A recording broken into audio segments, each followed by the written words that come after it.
नमस्कार, उत्तराखंड में आपका स्वागत है। मैं हूं आपके साथ राहुल चौहान। खबरों बढ़ेंगे उससे पहले एक नजर आज के हेडलाइंस पर। एक देश एक चुनाव संत समागम का हरिद्वार में हुआ आयोजन। चुनाव के विषय पर संतों ने खुलकर रखी अपनी राय। सीएम धामी और मंत्री शिवराज सिंह ने की शिरकत। नैनीताल नंदा देवी महोत्सव की भव्य तैयारियों को लेकर राम सेवक सभा में हुई बैठक। 19 सितंबर से होगा आयोजन। भव्य रक्षा सूत्र कार्यक्रम का आयोजन। लक्सर में 10,000 से अधिक महिलाओं ने बांधी राखी। राज्य मंत्री के आवास पर हुआ आयोजन।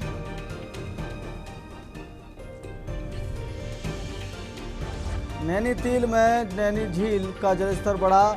निकासी गेट खोले गए। लगातार बारिश के बाद झील लबालब पानी की निकासी शुरू।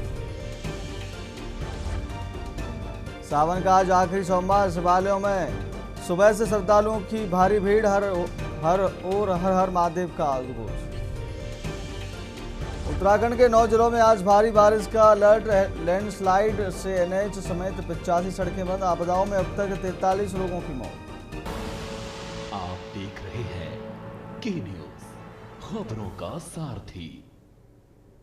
अब आपको लेकर चलते हैं खबरों के विस्तार में। खबर की शुरुआत करते हैं। सावन माह का आखिरी सोमवार आज श्रद्धा और भक्ति के साथ मनाया जा रहा है। भगवान शिव को समर्पित इस पावन दिन देश भर के शिवालयों में सुबह से ही श्रद्धालुओं की भीड़ उमड़ रही है। भक्त भगवान भोलेनाथ के जलाभिषेक कर बेलपत्र, दूध, फूल और फल अर्पित कर सुख समृद्धि की कामना कर रहे हैं। इस वर्ष सावन का अंतिम सोमवार 24 अगस्त को पड़ रहा है। धार्मिक मान्यताओं के अनुसार सावन सोमवार के दिन व्रत और भगवान शिव की विधि विधान से पूजा करने का विशेष महत्व है। कई श्रद्धालु इस अवसर पर मंदिरों में रुद्राभिषेक और विशेष पूजा अर्चना भी कर रहे हैं। सावन माह की शुरुआत 30 जुलाई से हुई थी और यह 28 अगस्त को सावन पूर्णिमा के साथ समाप्त होगा। इस बार सावन में 4 सोमवार पड़े, जिनमें आज का सोमवार अंतिम है। आखिरी सोमवार को लेकर मंदिरों में विशेष तैयारियां की गई हैं। श्रद्धालु हर हर महादेव और ओम नमः शिवाय के जयघोष के साथ भगवान शिव की आराधना कर रहे हैं। मान्यता है कि सावन में सच्ची श्रद्धा से की गई शिव भक्ति से मन को शांति मिलती है और भगवान शिव का आशीर्वाद प्राप्त होता है। सावन के अंतिम सोमवार के साथ ही शिव भक्ति के इस पवित्र महीने का समापन अब करीब है। भक्तों के बीच का दिन विशेष उत्साह और धार्मिक आस्था का केंद्र बना हुआ है।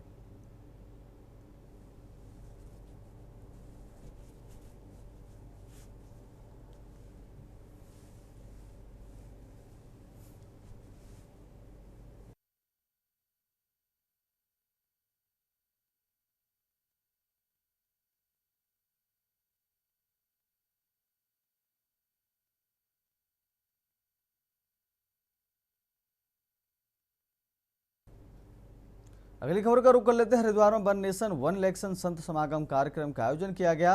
एक राष्ट्र एक चुनाव के विषय पर संतों ने खुलकर अपनी राय रखी। संतों ने एक स्वर में इसका समर्थन किया। केंद्रीय कृषि मंत्री शिवराज सिंह चौहान ने कहा कि एक देश एक चुनाव को लेकर संतों ने मंथन किया और 5 साल में विधानसभा और लोकसभा के चुनाव एक साथ हों, इसका संकल्प भी लिया। उन्होंने कहा कि संतों ने इसको जनता तक लेकर जाने का भी निर्णय लिया है। उन्होंने कहा कि हमारे देश में 12 महीने 5 साल सभी राजनीतिक दल चुनाव की तैयारियों में लगे रहते हैं, जिससे देश का धन अपव्यय होता है। उन्होंने कहा कि संतों ने आज संकल्प लिया है और मुझे विश्वास है कि संत जब किसी चीज़ का संकल्प लेते हैं तो वह अवश्य ही पूरा होता है। मुख्यमंत्री पुष्कर सिंह धामी ने कहा कि संतों ने एक देश एक चुनाव का आशीर्वाद दिया है और संकल्प लिया है कि इसे जनता तक लेकर जाएंगे। साथ ही सीएम धामी ने कहा कि उन्हें उम्मीद है कि यह जल्द पास होगा।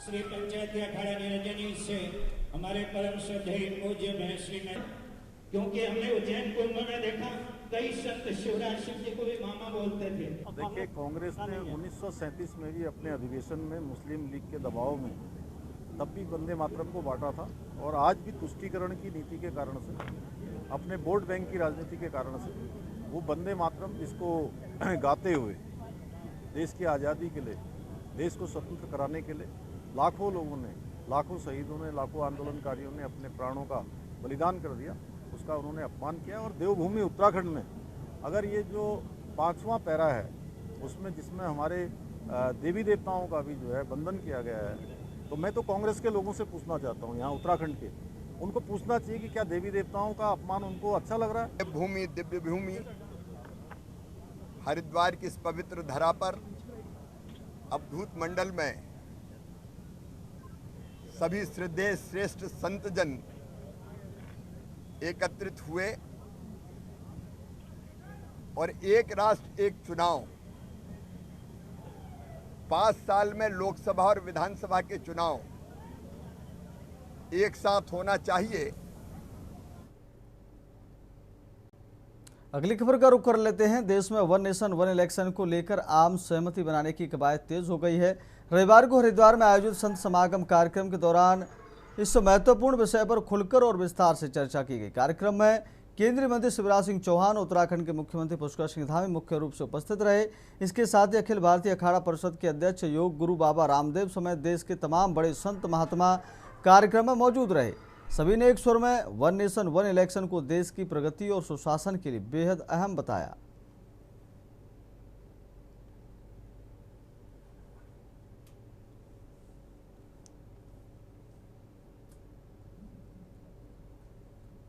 क्योंकि हमने उज्जैन कुंभ में देखा कई संत शिवराज शिव जी को भी मामा बोलते थे, क्योंकि हम लोग सब छोड़ करके आए। श्रीजी वाटिका भी है और हमारे श्रद्धेय महामंडल सर रूपेंद्र प्रकाश जी एक अच्छे विचारक, एक अच्छे चिंतक और एक अच्छे विश्लेषक, मुनि जी सहित हमारे महामंडलेश्वर करौली शंकर जी, हमारे महामंडलेश्वर शिव प्रेमानंद है। कोई बात नहीं बाबा जी, हेलीकॉप्टर को थोड़ा सा एक्सीडेंट करता। और इस पे जो चिंतन चल रहा है हरिद्वार की धरती से चल रहा है और हमारे धर्म गद्दी के बीच में बैठ करके चिंतन हो रहा है, निश्चित रूप से एक बड़ा संदेश है राष्ट्र के लिए। और जिस तरह से तमाम राष्ट्र के हित में तमाम कानून आए और लागू हुए, हम आशा करते हैं कि जो एक चुनाव एक राष्ट्र एक चुनाव का जो हमारा चिंतन है वो भी हमारे कानून के रूप में सामने आएगा। इससे हमारे देश के अंदर लोकतंत्र और मजबूत होगा। व्यक्ति जो इस देश से प्यार करता है, मातृभूमि की वंदना करता है, वंदे मातरम गाता है, वो चाहता है ये राष्ट्र सशक्त हो, विश्व गुरु बने। भारत के सभी संतों का मत है कि भारत में एक राष्ट्र एक चुनाव, वन नेशन वन इलेक्शन लागू होना चाहिए। चुनाव एक विधान एक निशान, ये जो परंपरा है, जब भारत स्वतंत्र हुआ था उसके बाद पहला चुनाव हुआ था 1952 अर्थात 1952 में। उसके बाद से लेकर लगभग 70 तक जो है सारे देश के विधानसभाओं के और लोकसभा के चुनाव साथ में होते थे। फिर अन्य अन्य राज्यों में विधानसभाओं को भंग करने की एक प्रक्रिया प्रारंभ हुई, बलपूर्वक जो है राज्यों की विधानसभा को भंग किया गया, मनमाफिक गवर्नरों को थोपा गया। उसके बाद ये परंपरा बढ़ती गई। वन नेशन वन इलेक्शन को आशीर्वाद दिया है सब संतों ने, क्योंकि हम संतों के लिए देश से बड़ा कुछ भी नहीं है। माता भूमि पुत्र हम पृथिव्याः जननी जन्मभूमि से स्वर्गादि भी गरी हसी के हम उपासक हैं। वन नेशन वन इलेक्शन से शिक्षा तंत्र में भी सुधार होगा, क्योंकि 6 महीने साल भर में इलेक्शन ही चलते रहते हैं, उससे और विकास योजनाएं भी बाधित होती हैं। अगली खबर की ओर बढ़ लेते हैं। उत्तराखंड में SIR यानी विशेष गहन पुनरीक्षण लेकर सियासी संग्राम तेज हो गया है। कांग्रेस ने भाजपा पर मतदाता सूची में फर्जी आपत्तियां लगाकर चुनावी प्रक्रिया को प्रभावित करने का आरोप लगाया है। कांग्रेस का दावा है कि सुनियोजित तरीके से वैध मतदाताओं के नामों पर आपत्तियां दर्ज कर लोकतांत्रिक प्रक्रिया का दुरुपयोग किया जा रहा है। पार्टी ने चुनाव आयोग से पूरे मामले की निष्पक्ष जांच कराने और फर्जी आपत्तियां दर्ज कराने वालों के खिलाफ सख्त कार्रवाई की मांग की है। वहीं भाजपा इन आरोपों को निराधार बताते हुए SIR को संवैधानिक और पारदर्शी प्रक्रिया बता रही है। इस मुद्दे पर कांग्रेस के वरिष्ठ उपाध्यक्ष सूर्यकांत धस्माना ने भाजपा पर तीखा हमला बोला। उन्होंने आरोप लगाया कि भाजपा ने पश्चिम बंगाल, बिहार और महाराष्ट्र में वोटों की चोरी की है और उत्तराखंड में कांग्रेस किसी भी हाल में वोटों की चोरी नहीं होने देगी। धस्माना ने भाजपा पर कई अन्य आरोप लगाते हुए कहा कि कांग्रेस मतदाता सूची की शुचिता और लोकतांत्रिक प्रक्रिया की रक्षा के लिए आवाज उठाती रहेगी।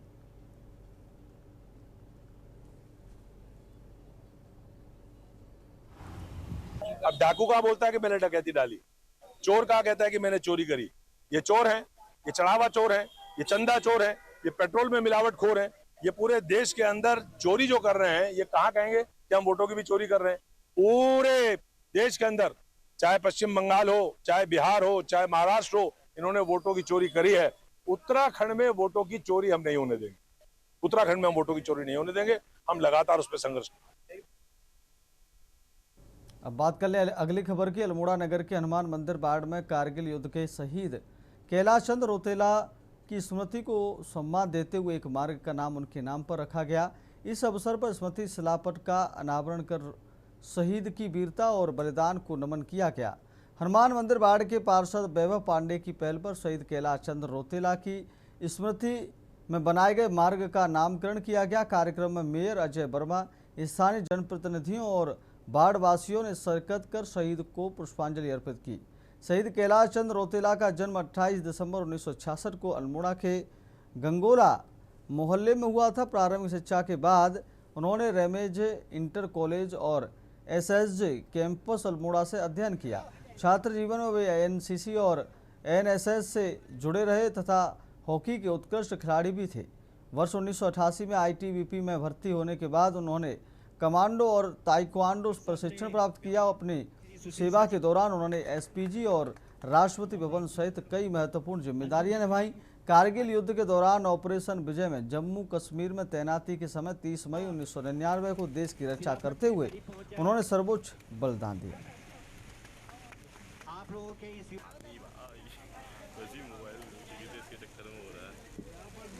हार्दिक स्वागत, हार्दिक अभिनंदन, ऋषि जी का भी हार्दिक स्वागत, हार्दिक अभिनंदन करता हूँ। हनुमान मंदिर वार्ड नगर निगम की ओर से काफ़ी लंबे समय से ये मांग थी कि हमारे जो कारगिल की लड़ाई में जो हमारे आदरणीय कैलाश रौतेला जी जिन्होंने अपने भारत माता के लिए अपने प्राण न्यौछावर कर दिए थे, तो उनके नाम का यहाँ पर कोई एक स्मारक बनना लोगों की एक मांग थी और एक छोटा सा यहाँ पर को अच्छा एक उनका मार्ग बने, तो ये पहले से ही मांग थी। तो पहले की भी नगर पालिकाओं ने इसके बारे में विचार किया। हनुमान मंदिर वार्ड में शहीद कैलाश रौतेला स्मृति पट का यहाँ पर शुभारंभ किया, जिसमें हमने यहाँ रास्ते का निर्माण किया और इस रास्ते का नाम शहीद कैलाश रौतेला जी के नाम से यहाँ पर श्रद्धा सुमन अर्पित करते हुए वार्ड वासियों ने रखा है। और इसमें हमारी नगर निगम द्वारा ये कार्य किया गया है और सभी वार्ड वासियों में एक उत्साह है और इसी एक श्रद्धांजलि के रूप तौर पर हम लोग यहाँ पर उनको एक श्रद्धा सुमन अर्पित कर रहे हैं। अगली खबर की ओर बढ़ लेते हैं। समूचे उत्तराखंड में कुलदेवी के रूप में पूजी जाने वाली नंदा देवी महोत्सव की तैयारियों को लेकर आज श्री राम सेवक सभा सभागार में पदाधिकारियों के साथ महत्वपूर्ण बैठक आयोजित की गई। राम सेवक सभा के महासचिव जगदीश बवाड़ी ने बताया, कमेटी द्वारा 19 सितंबर से 23 सितंबर तक आयोजित होने जा रहे नंदा देवी महोत्सव को धूमधाम से मनाने का निर्णय लिया गया है। उन्होंने कहा कि मूर्ति निर्माण के लिए इस वर्ष का कदली वृक्ष मंगोली से लाया जाएगा। मेले के दौरान कुमाऊं की संस्कृति के साथ पारंपरिक वेशभूषा में झांकियां निकाली जाएंगी। श्रद्धालुओं की सुविधा और सुरक्षा के लिए मंदिर प्रांगण और पुलिस कर्मचारियों के साथ कमेटी की तरफ से वॉलंटियर नियुक्त करने के साथ ही मेले के दौरान मंचनों पर निगरानी रखने के लिए मेला परिसर में सीसीटीवी कैमरों से कड़ी नजर रखी जाएगी।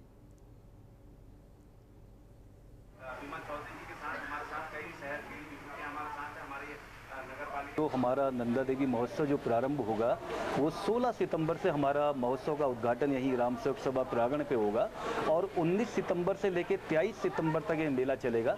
19 सितंबर को नंदाष्टमी होगी। उस दिन ब्रह्म मुहूर्त में ही पूजा अर्चना शुरू हो जाएगी और श्रद्धालु लोग दर्शन करने के लिए मंदिर हजारों की संख्या में पहुंचेंगे। और साथ ही इसके 23 तारीख को जो है हमारा डोले का पूरा भ्रमण करने के बाद डोले को हमारा विसर्जन कर दिया जाएगा ठंडी सड़क में।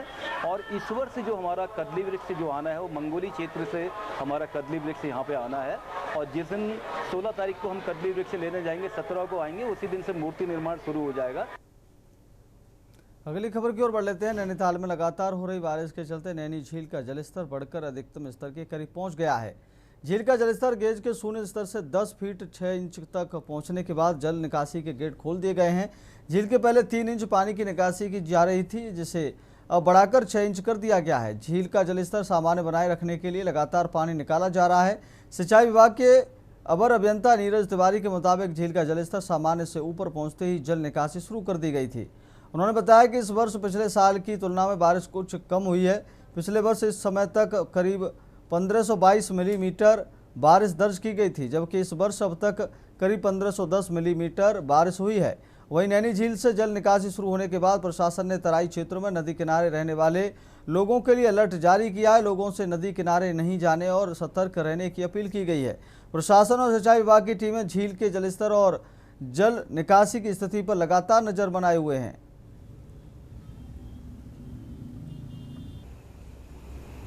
नैनीताल की जो लेक है, ये जब जब इसमें पानी की अधिकता होती है, पानी छोड़ा जाता है, प्रायः अगस्त माह में ये स्थिति उत्पन्न होती है। इस वर्ष जो है जुलाई माह में कम बारिश हुई है, अगस्त माह में इसमें बारिश जो है ठीक हो रही है।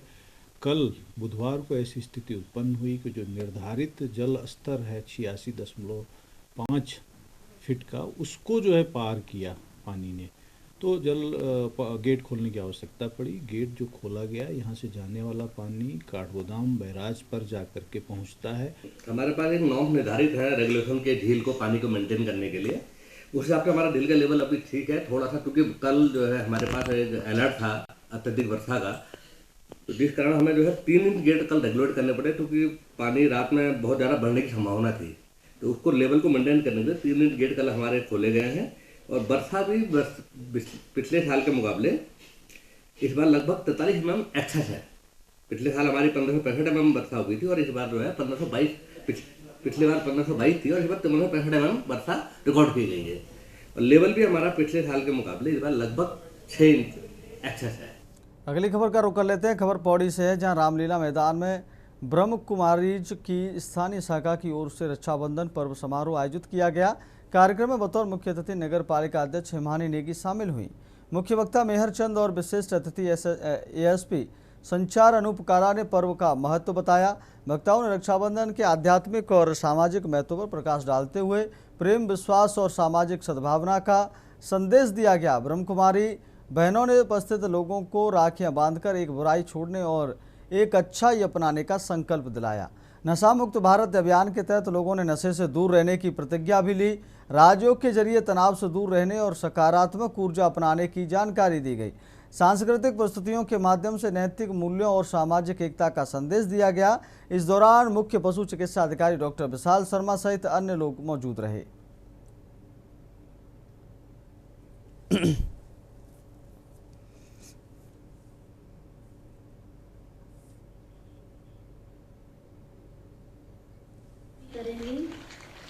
ब्रह्म कुमारी का समागम कार्यक्रम था, जिसमें रक्षा सूत्र सभी लोगों ने पहनाए हैं एक दूसरे को। और ये सूत्र हमें ये बता रहा है कि केवल हमारा जो दायित्व है समाज के प्रति, जैसे आपका कहना है कि लगातार जैसे कार्यक्रम में मौका मिलता है तो हम उपस्थित रहते हैं। और आज भी हम भ्राता मेहरचंद की अगवानी में यहाँ मौजूद थे और ये रक्षा सूत्र हमने पहना है। समाज के प्रति अपने दायित्वों को और मजबूत हम बनाएंगे। जितनी बहनें थी और भाई थे, इन लोगों की तरफ से रक्षा सूत्र का बांधने का कार्यक्रम था, जो कि रक्षाबंधन का कार्यक्रम है, तो उसमें आने का मेरे को मौका मिला। लगभग 1.5-2 हफ्ते पहले ही बहनें मेरे पास आई थी और उन्होंने समय मांगा था मुझसे। और कई बार पहले भी मांग चुकी थी, लेकिन मैं कुछ व्यस्तता की वजह से समय नहीं दे पा रही थी और इस बार थोड़ा समय था तो आ गई और बहुत अच्छा लगा। और आज सोच रही हूँ कि क्यों नहीं, मैं पहले क्यों नहीं आई यहाँ, क्योंकि जिस तरह का यहाँ पे माहौल था, जो हमारे बड़े भ्राता मेहरचंद जी यहाँ पे आए थे, हमारे एसपी साहब जो काला जी हैं वो यहाँ पे आए थे, उन्होंने अपने विचार यहाँ पे रखे। तो हमारा उत्तराखंड सरकार से MOU हुआ पड़ा है और भारत सरकार से भी, इसीलिए हम स्कूलों में, कॉलेजों में, यूनिवर्सिटी में बच्चों को शिक्षा दे रहे हैं, उनसे ओथ ले रहे हैं कि नशे से मुक्त रहो, क्योंकि ये बीमारी यदि हम अपने बच्चों को बचा जाते हैं इससे तो भारत देश सशक्त होगा, क्योंकि भारत देश में ही सबसे ज़्यादा युवा है। यदि किसी देश का युवा भ्रष्ट हो जाता है, व्यसनों में पड़ जाता है, उस देश की रीढ़ की हड्डी खत्म हो जाती है। इसलिए हमें युवाओं को बचाने के लिए ये प्रयास कर रहे हैं। अब बात कर लेते अगली खबर की।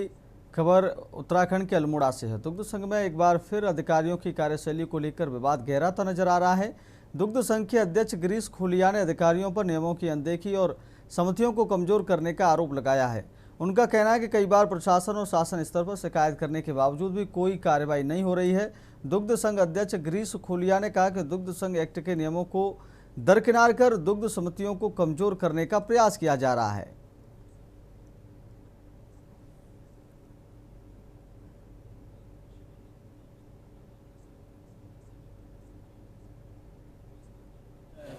जो है कल जब हमको जो लिखा गया है कि प्रबंध कमेटी अल्पमत में है। नमस्कार।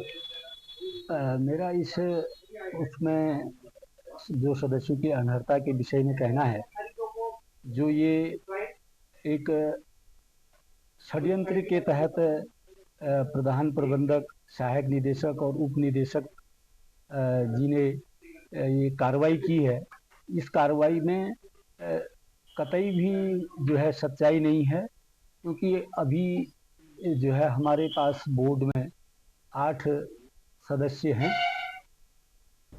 अब बात कर लेते अगली खबर की। बरसात के चलते प्रदेश के तमाम नदी नाले उफान पर हैं। बावजूद इसके कुछ लोग नियम कानून और सुरक्षा व्यवस्था को दरकिनार करते हुए नदियों का रुख अख्तियार कर रहे हैं, जिससे स्थानीय प्रशासन पर भी सवालिया निशान खड़े हो रहे हैं। ऐसी ही तस्वीर देहरादून के झाझरा से सामने आई है, जहां देर रात से जारी मूसलाधार बारिश के चलते टॉन्स नदी में सुबह सवेरे आए अचानक पानी के सैलाब के बीच एक ट्रक डंपर चपेट में आ गया।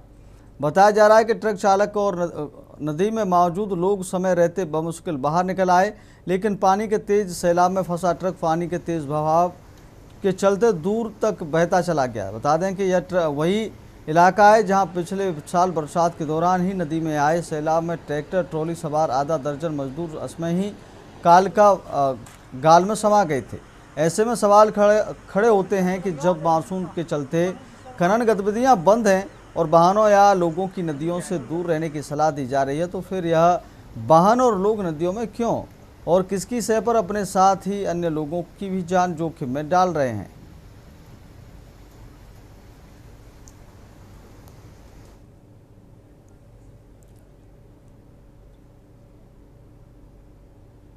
फिलहाल खबर उत्तराखंड में मेरे साथ इतना ही। देखते रहिए के न्यूज़ इंडिया। नमस्कार।